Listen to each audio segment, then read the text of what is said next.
All right. Good morning, everyone. I just wanted to go over some information about the introductory research project and discuss the next step. So remember yesterday we talked about example research questions.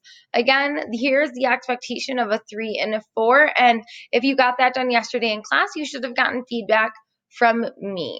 All right, so we are on a different PowerSchool page. We're not on Mrs. Ewan's library resource page. We are on the introductory research project page. So that is where you are going to find an abundance of sources to help guide your research. So today I'm going to show you the process and the expectations for conducting the research and actually taking that research that you found and turning it into 10th grade level notes. All right, so I use the databases, right? I went to biography and context. I searched Marjane Satrapi, that is who I'm going to research, and I found one of her biographies. And when I found her biography, I looked for one that was more recent, right? So 2008, not the most recent, but something to work with, and I downloaded it to my Google Drive. Okay, so make sure that you've done that. Okay, and that is what I'm going to be reading. Now, if you're anything like me, you might want to go to the library and print that off, and that's completely okay because I'm someone where I need to mark up my text before I even write notes. And if you're someone like me, feel free to do that because the expectation is that you are reading your research. Okay. So I'm going to show you on PowerSchool. Sorry, I'm flipping back and forth. The next step is right here. It's right in order. Okay.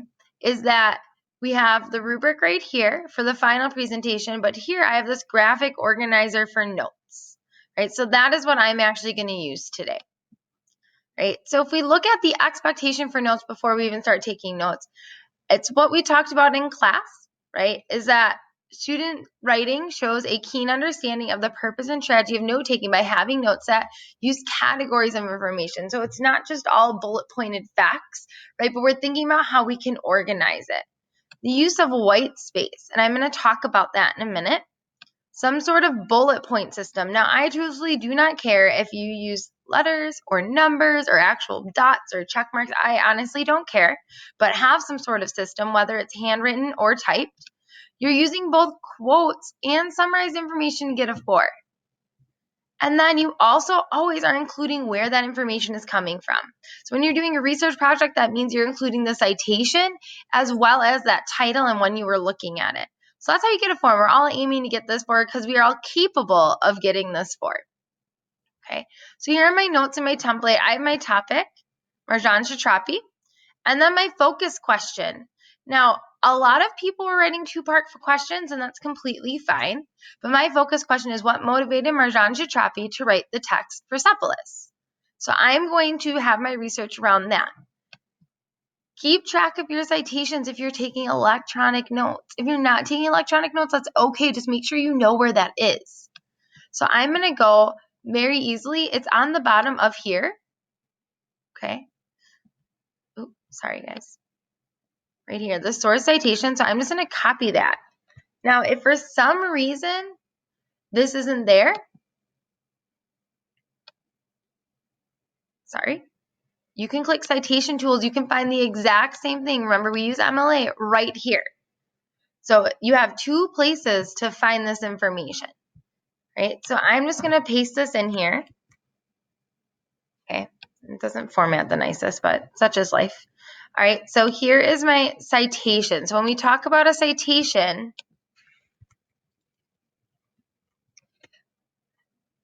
we talk about how it's this formatted way that is used to categorize all these different resources, whether it's a picture, whether it's a text, whether it's a movie.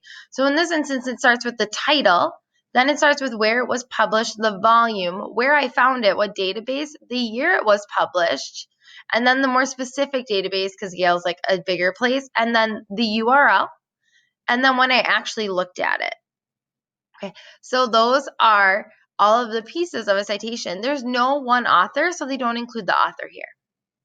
Okay, just reflecting on why we're using databases, why this database is credible is because it's academic and peer-reviewed, meaning that they've fact-checked it.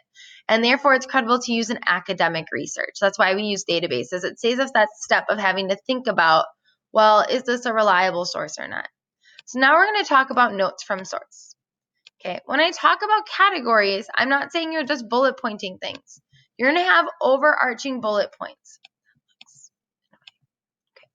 So I'm going to read a little bit and I'm going to show you what I expect when we're taking notes. Okay, you're not going to read the whole thing and then go back and take notes. That's a waste of your time. Work smart. So if we go to this article, it's pretty lengthy. Okay, so I'm going to take the time to read it piecemeal by piecemeal, and I'm going to take some notes on it. All right, so if we look, Iranian writer and illustrator Marjane Satrapi is, according to Bernadette Murphy in the Los Angeles Times, a voice calling out to the rest of us, reminding us to embrace this child's fervent desire that human dignity reigns supreme. In her 2003 graphic novel Persepolis, The Story of a Childhood, Satrapi, who now lives in France, created an illustrated memoir of her youth in Tehran during and after the 1979 revolution that ousted the Shah and brought the mullahs to power.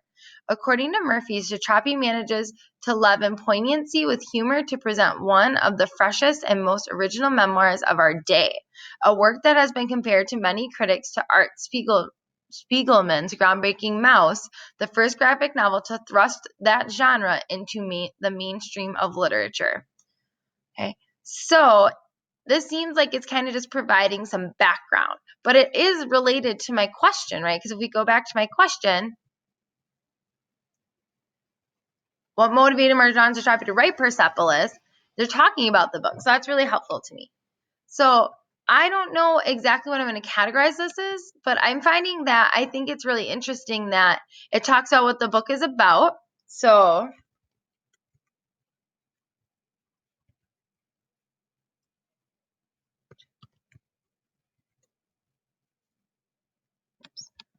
spelling.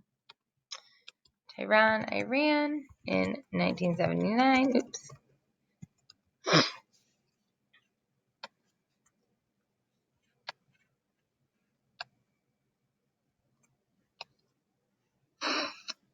I also think that it says that it's well received, right? It talks about how people think that it's really good. It's poignancy with humor to present one of the freshest and most original memoirs. So it's just considered like something new.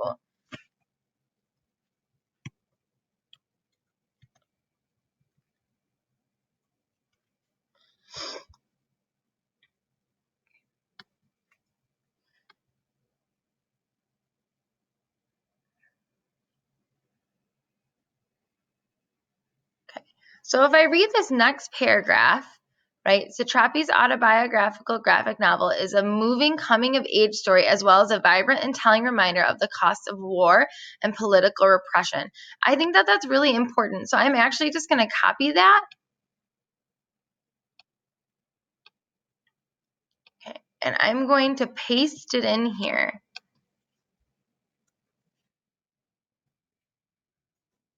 I'm going to put the citation, the parenthetical citation, which is just the first part of the full citation. And we can talk more about that in my next little video. Sorry, guys. Okay, but that's how I'm going to keep track. That's where this quote came from. All right, so if I have to come up with a category for this information,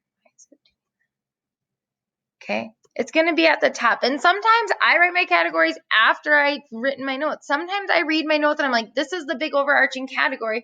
Sometimes I borrow the top.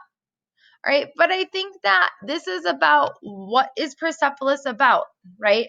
Background on Persepolis, basic information on Persepolis.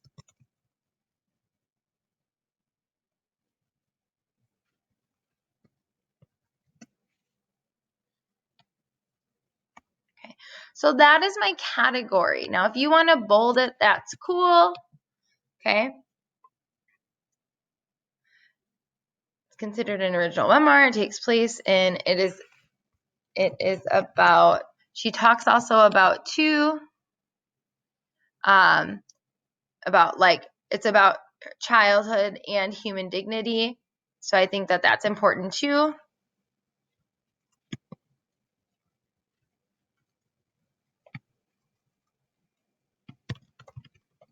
Oops, I hate when it does that.